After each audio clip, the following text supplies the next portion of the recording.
Simplify. 12 to the power of x plus 1 over 3 to the power of x times 4 to the power of x minus 1. We see the x is in the exponent. That means we are dealing with exponential equation. And we need to remember the laws of exponents. And in order to make sure everything is in order, check, are all your bases written in its smallest prime factors? In order to work out this, considering the law of exponents, we can't go straight like this. So what we will need to do is, we will prime factorize 12 and the 4. And always keep in mind, your prime factors must be in bracket. Therefore, this equals 12 can be rewritten as 2 square times 3 in bracket,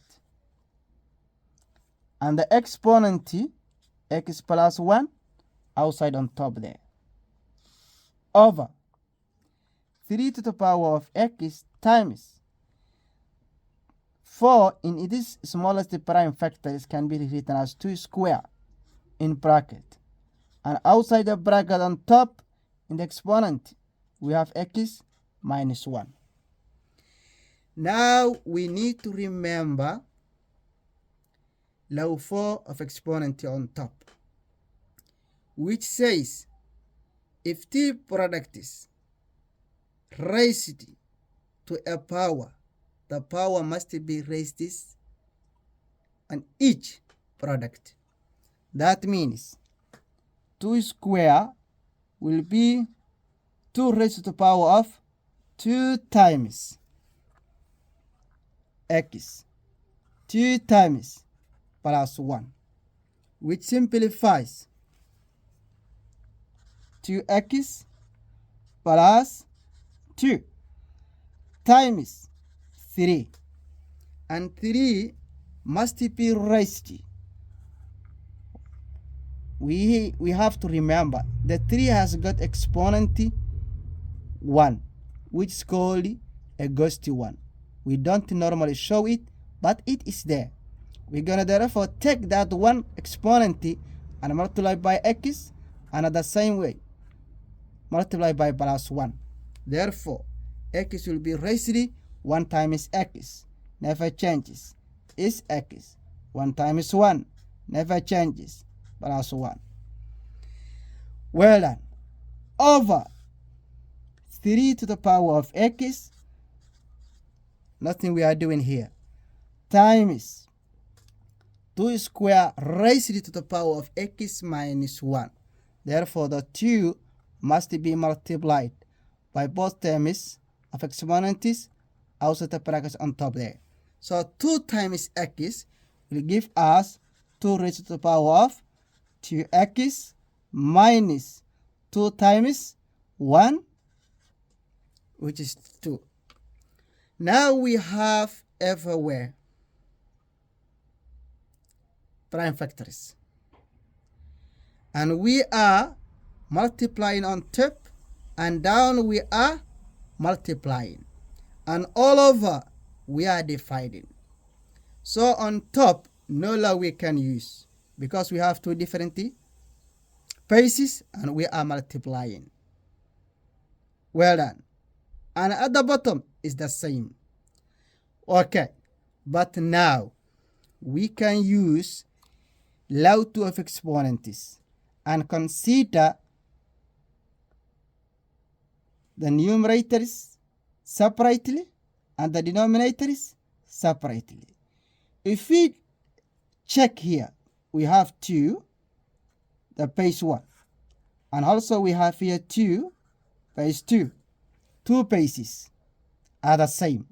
So now we will take one place, okay, which is 2 to the power of 2x plus 2. Remember, we are using law 2 of exponents, which says if two powers being divided with the same base, subtract the exponents. Therefore, we're gonna subtract minus, put in bracket, this exponent, 2x minus 2. Well done. And second, we have same bases, which is base 1 is 3 and base 2 is 3. Same bases. So we're gonna need to do the same thing. Let's bring it down. One base on top one and 3 to the power of x plus 1. Subtract the exponents, just the x. Well done. Always put in bracket, much safer, in order to avoid to make silly mistakes. This simplifies. Bring your base down. 2x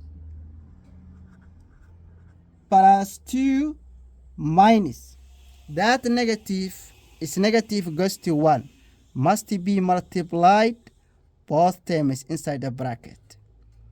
Minus 1 times 2x, negative 2x. Minus 1 times minus 2 gives us plus 2. Times 3 to the power of x plus 1.